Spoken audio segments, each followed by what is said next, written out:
Amis internautes, bonjour. Chaud ananas. Écrivez ce mot comme vous le voulez. Quoi qu'il en soit, ce mot est entré dans l'histoire de notre pays. Ce 17 octobre 2013 au tribunal de grande instance de Paris.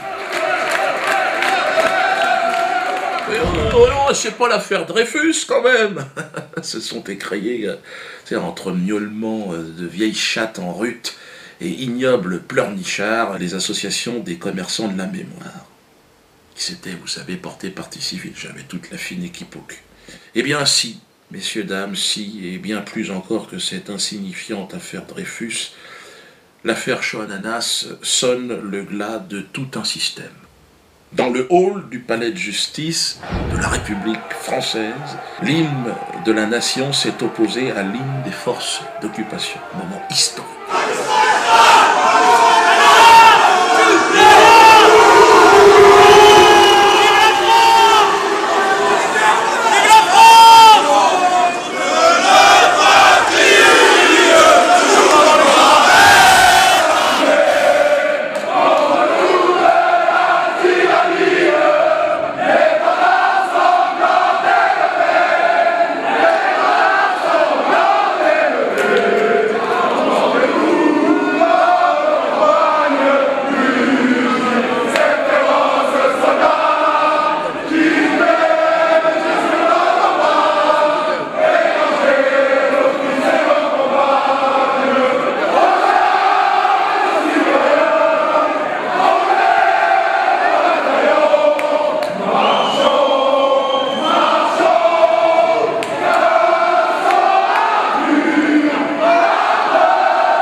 Moment magique, incroyable, d'une très grande intensité.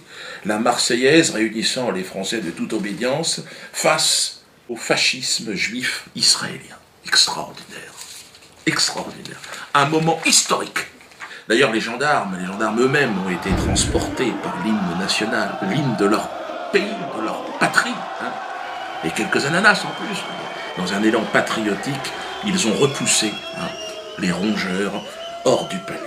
Bataille héroïque s'il en est, sans violence, avec pour seule arme le patriotisme face à l'invasion des forces de la haine. Des choses. Je vous rappelle que ma photo a été épinglée sur le mur des comptes du syndicat de la magistrature, moi. C'était il n'y a pas longtemps. J'ai demandé à la présidente, vous faites partie? Et là, elle n'a pas voulu me répondre. Elle a dit non, on ne va pas te répondre. Je t'emmerde. Enfin, elle n'a pas dit je t'emmerde, mais ça voulait dire ça. Il semblerait que tous les trois magistrats qui étaient là, en plus, font partie du syndicat de la magistrature. Je l'ai appris après.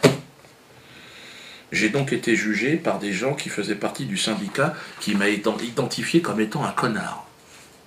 Merde.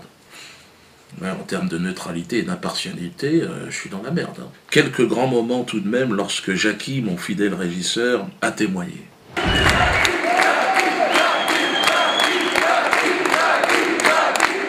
C'est la première fois qu'il entrait dans un tribunal. Alors il s'est exprimé spontanément, lui il est arrivé, les mains dans les poches, monsieur enlevez les mains des poches, hein? Ah pardon, Dieudo n'a rien à voir avec le choix du costume de déporté, c'est moi qui l'ai amené, c'est moi qui ai eu l'idée. Non, non, lui répondra l'avocat, le général, on s'en fout. Non, c'est Dieudonné qui décide, c'est lui qui vous donne des ordres. Alors Jackie, mais enfin je sais quand même de quoi je parle.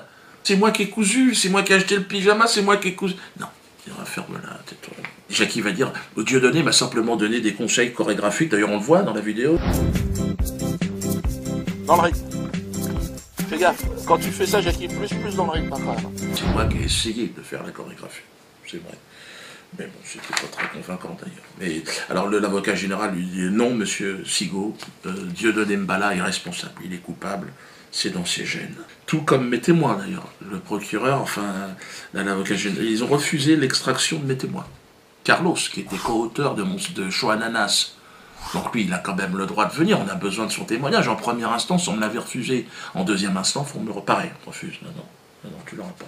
Pierre Panet, qui était venu aussi, il avait des nouveaux éléments, c'était un témoin de la défense. Non, vous n'avez pas droit. Merde. Seul Germain Gueff Cohen, vous savez, les mariés, et Alfredo Stranieri, dont l'extraction d'ailleurs avait été refusée en première instance, eux, finalement, ont pu être autorisés. Donc ils étaient là. Et ils étaient là en tant que partie civile, d'ailleurs. Ils n'étaient pas là en tant que témoins. Non. parce qu'ils étaient partie civile. Ils pensaient que j'avais volontairement massacré leur texte. Alors je leur ai dit non, j'ai fait ce que j'ai pu, je voulais pas le diffuser. Mais bon, au départ, ils ne le savaient pas. Moi, je voulais faire ça bien, donc vraiment style télé, avec plusieurs caméras, quoi. Et puis surtout, ils regrettaient que la condamnation en première instance ait occasionné la fermeture de l'atelier de chansons potaches que j'animais. Pour lui, c'était quand même un truc en moins, parce que c'était un projet de réinsertion aussi. Pour Alfredo aussi, il s'y est mis. Alfredo, il a dit, c'est vrai, moi je comptais beaucoup là-dessus. Notamment pour lui c'était plus la partie chorégraphique, Alfredo Stranieri, il était focalisé là-dessus, bref. Heureusement, bon, Germain, lui, est parti dans une plaidoirie magistrale. Germain qui a des grandes qualités aussi juridiques. Il a sorti de sa poche une savonnette. Et tout ce qui restait de sa grand-mère déportée à Auschwitz. Parce que lui, sa grand-mère est disparue à Auschwitz. Au nom de ceux qui sont morts, il a fustigé les avocats de la LICRA. C'était un moment très fort, ça. Il les a regardés de la LICRA, SOS Racisme, il les a regardés dans les yeux. Honte à vous, charognard de la mémoire. Au nom de ma grand-mère, je vous maudis. Il avait les yeux en larmes et tout. Il était à deux doigts d'ailleurs de balancer sa grand-mère à la gueule de l'une des avocates de la partie civile qui s'était permis un odieux ricanement, tu sais, de sorcière possédée par Satan. Alors, il a terminé, Germain, je termine là-dessus, très digne d'ailleurs, et il s'est interrogé sur les propos d'Alain Jakubowicz. C'est vrai que c'est des propos étonnants, parce que Alain Jakubowicz prétend que le geste de la quenelle signifie la sodomisation des victimes de la Shoah. Donc là, il s'est retourné vers sa grand-mère, il a dit, mais mamie, qu'est-ce qu'on fait? Il a même tenté de démontrer que c'était des faussetés, des élucubrations de personnes complètement dérangées, allant jusqu'à mimer, il a été obligé de mimer la sodomisation de cette savonnette, qui n'avait pas de sens. C'était impossible, on a bien compris que c'était pas possible. Donc là, qu'est-ce qu'il a voulu dire? On en saura plus, parce qu'on va porter plainte de toute façon. Alors je terminerai avec la plaidoirie de l'avocate générale, une menteuse pathologique aux ordres du système, qui va prétendre que je n'ai pas payé d'impôts depuis 97. 1997, imagine bien que je suis en contrôle depuis toujours, moi, et je paye pas d'impôts. On verra ce qui se passe. Une menteuse. Comme ça, elle mentait. Moi, j'ai dit, madame, vous mentez? Oui, c'est un peu de foot. Et alors après, elle a tenté de me donner des leçons de morale. Ah ouais, sur le courage. Merci, madame. Dieu donné, vous n'avez pas de courage. Ah, parce que t'en as du courage, toi? Ferme-la, ferme-la. Alors les leçons de courage, ça pouvait encore aller, mais alors à un moment donné, elle a même été jusqu'à me parler, c'était sur mon travail d'humoriste. Un truc de dingue, elle a dit, contrairement à Coluche et des proches, je manquais de distanciation. Merde! J'avais pas de panier, autrement j'aurais pris des notes, elle me donnait des leçons, comment faire rire. Elle, pourtant, elle avait pas l'air drôle, hein, mais apparemment elle connaissait. Elle a expliqué à la cour et à tout le monde, qu'on voit bien chez moi que je pense ce que je dis. On voit que vous pensez ce que vous dites. C'est ça le problème. Merde. Alors ce à quoi je lui ai répondu, alors j'ai cité des proches, j'ai dit oui, si les juifs allaient en si grand nombre à Auschwitz, c'est avant tout parce que c'était gratuit. Donc je dis, ça c'est de la... D'accord, je l'ai bien dit là, j'ai de la distanciation où on peut croire que c'est vrai. Je me méfie des rumeurs, vous savez, quand on me dit que si les juifs allaient en si grand nombre à Auschwitz, c'est parce que c'était gratuit, je pouffe. Là, lui, c'est drôle, par exemple, parce qu'il a la distanciation, d'accord. Que moi, si je le dis, c'est pas drôle, j'ai pas de distanciation. Ah d'accord, c'est intéressant. J'ai été obligé de lui préciser que, qu'il y avait quand même quelques différences avec mes illustres prédécesseurs, Coluche, les proches, je vous remercie de me comparer à eux, mais bon, déjà, la grande différence, c'est que je suis vivant, eux, ils sont morts, donc on peut raconter n'importe quoi. Et puis deuxièmement, je suis issu d'un environnement culturel sensiblement différent. Je suis d'origine africaine, il y a peut-être aussi des choses, peut-être... Et d'ailleurs, j'ai cité Césaire qui disait « Dieudonné, rire avec la souffrance nègre, vous allez déranger du monde. » Effectivement, je vais déranger du monde. Parce qu'ils sont, apparemment, il y a un problème d'incompatibilité. Par rapport à une sorte de souffrance qu'on exprimerait d'une façon différente. Je manque de distanciation. Et ça, j'ai vraiment encore, depuis ce jour-là, une interrogation. Qu'est-ce qui se passe? Apparemment, je n'aurais pas le raffinement nécessaire pour manier le second degré. Je n'arrive pas à exprimer parce que je dois manquer de mobilité pour voir si c'est du premier degré ou du deuxième degré. Que des proches et Coluche, toi, quand ils font ça, alors c'est peut-être le fait d'être un nègre en fait. Peut-être que c'est ça. Il faut que je lui demande si on peut être noir et humoriste. C'est possible aussi. Hein. Peut-être pas. Il dit non, vous c'est pas bon. Vous, on peut pas vous garder en tant qu'humoriste. Merde. Merde. Et je peux faire quoi? De la mécanique? Alors là, c'est pas prononcé. Hein. Sur la mécanique, elle n'a rien dit. Et pour finir, elle va proposer évidemment 20 jours de prison ferme pour choix ananas. Donc là, je peux te dire, tes 20 jours, tu peux te les mettre là où je pense.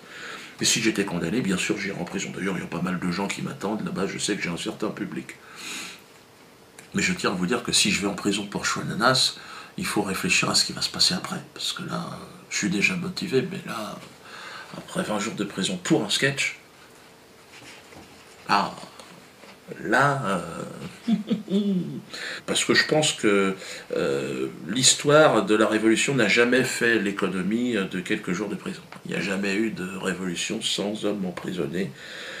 Donc, résultat le 28 novembre, mais quoi qu'il en soit, je m'en tartine le cul, je suis prêt à aller en tôle. Signer la pétition pour demander la dissolution de la LICRA, hein, c'est très important, je vous le prouve, là, on l'a vu, il faut dissoudre cette association hein, qui gère la haine, qui organise la censure dans ce pays. C'est très important, faites-le. Hein, tout comme ces jeunes qui ont chanté aussi, c'est un courant général, il faut... En plus, la LICRA, il y a un procès qui arrive avec eux, il faut vraiment que vous manifestiez aussi votre mécontentement. Attention, hein, il nous faut quand même une bouffée d'oxygène. Je serai en tournée avec le mur dans toute la France, hein, à moins que je sois en prison. Donc là, il y aura peut-être un motif d'annulation qui sera la prison.